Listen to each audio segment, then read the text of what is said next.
जहां विकास हो रहा है इसमें बात करिए, राजनीतिक विषय में बात करिए, समाज में क्या वो भी करिए, चलिए आपका अधिकार है, आप वो भी पूछिए। मगर उसके बाद एक दूसरा दौर आया सोशल मीडिया,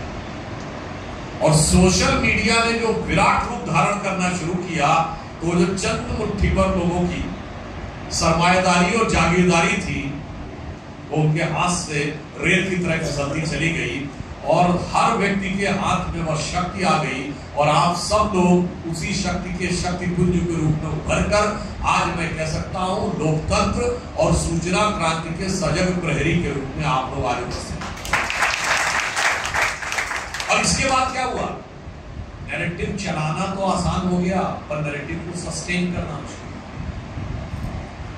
क्योंकि अब ये ठीक है कि बहुत सारी बातें गलत भी रखी हुई है, सोशल मीडिया का दुरुपयोग भी होता है, परंतु यदि कोई गहराई से रिसर्च करना चाहे तो ज्यादा नहीं, कुछ घंटे दे दे तो वो सच के काफी हद तक करीब पहुंच सकता है कि जो ये कहा जा रहा है ये सच है, या जो ये बताया जा रहा है इसमें कितना सच है। तो मैं कह सकता हूं, और आप देखिए जैसे सोशल मीडिया का उत्थान हुआ तो एनडीए और भारतीय जनता पार्टी को एक अलग प्रकार की ऊंचाई हासिल हुई,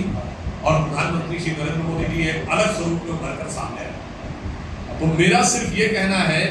कि जो जो मीडिया का व्याप होता चला गया, जो जो मीडिया स्वतंत्र होती चली गई, जो जो विस्तार होता चला गया, जो जो सच को रोकना मुश्किल होता चला गया, जो जो सच सबके सामने आता चला गया, जो जो भारतीय जनता पार्टी और एनडीए का विस्तार होता चला गया। आज आप सभी लोग उस परिस्थिति में है कि विगत 11 वर्षों में भारत ने अभूतपूर्व प्रगति की। बिहार में जैसे कुछ घटनाओं का उल्लेख प्रेम जी ने किया, बहुत दुखद, कई बार दर्दनाक और करुण कथाएं थी, और यह माना जाता था, भी उत्तर प्रदेश के रहने वाले एक दौर में यूपी बिहार बिल्कुल ही एक साथ काउंट किए जाते थे, जो माफियाओं का प्रभाव था, ऐसा माना जाता था, एक दौर था कि उत्तर प्रदेश बिहार को अपराध से ही जोड़ा जाता। हमारी बिहार में सरकार आने के बाद जिस प्रकार से शराब माफिया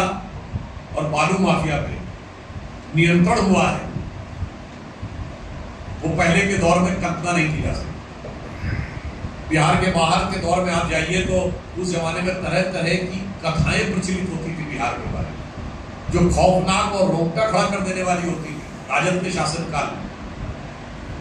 परंतु अब बदलाव की ये बयान आई है, और आपने देखा है कि बहुत बड़ा परिवर्तन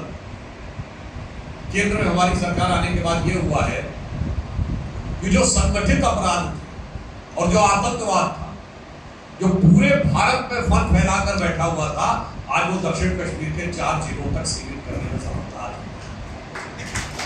और इतना प्रभावी प्रहार किया गया है कि आपने देखा होगा कि अभी बस्तर में एक नक्सली एंटी नक्सल ऑपरेशन हुआ है, जिसमें करीब 26 से 30 के लोग मारे गए हैं नक्सली, उसमें भी उतना ही कड़ा प्रहार। और जो पाकिस्तान के पंजाब में बहावलपुर में जैश ए मोहम्मद का हेडक्वार्टर डिस्ट्रॉय किया गया है, वो भी वैसा ही प्रहार, यानी सीमा के पार से लेके सीमा के अंदर तक, बहावलपुर से लेके बस्तर तक, एक मामले में कोई किंतु परंतु करने का स्कोप नहीं कर सकता है कि राष्ट्रीय सुरक्षा और अपराध और आतंकवाद पर नियंत्रण में जो प्रभावी और कठोर भूमिका एनडीए और भारतीय जनता पार्टी की सरकार आने के बाद हुई है, ये पिछली सरकारों की तुलना में अभूतपूर्व ही नहीं, अकल्पनीय है। 15 जुलाई 2011 को राहुल गांधी जी का दिया गया रिकॉर्ड पे बयान है कि it's impossible to control the terrorism all the time, यानी हाथ खड़े कर दिए थे, भैया कुछ नहीं हो सकता। परंतु जब मोदी जी आए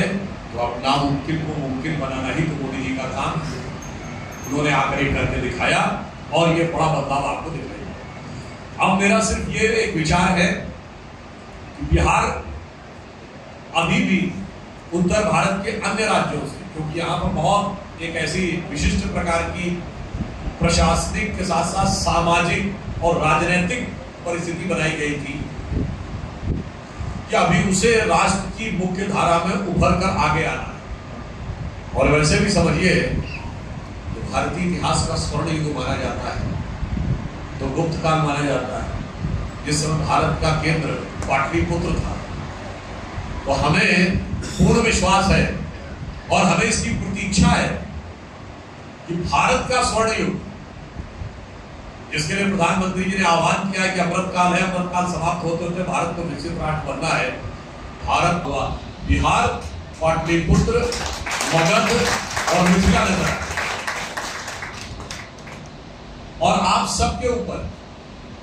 क्या दायित्व है कि सत्य को जिस प्रकार से आप दिखा रहे हैं और आप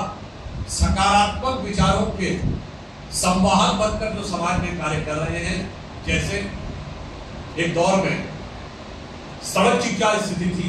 ये किसी से छुपी नहीं थी। एक दौर में बिजली की क्या स्थिति थी, मतलब मोस्ट ऑफ द टाइम गांवों में तो बिजली आती ही नहीं थी, और मोस्ट ऑफ द टाइम यहां पर शहरों में भी स्थिति खराब रही। और इतना ही नहीं, मुझे एक पत्रकार महोदय ने किस्सा सुनाया था कि 1995 के चुनाव के दौरान लालू प्रसाद यादव जी एक गांव में गए, चुनाव प्रचार करने, सभा के बाद कुछ लोगों ने घेर दिया उनको कि साहब आपको कहेंगे 5 साल में सड़कें ना आई है, यहाँ अब बिजली ना आई है, कैसे काम चलेगी। तो देखिए कैसे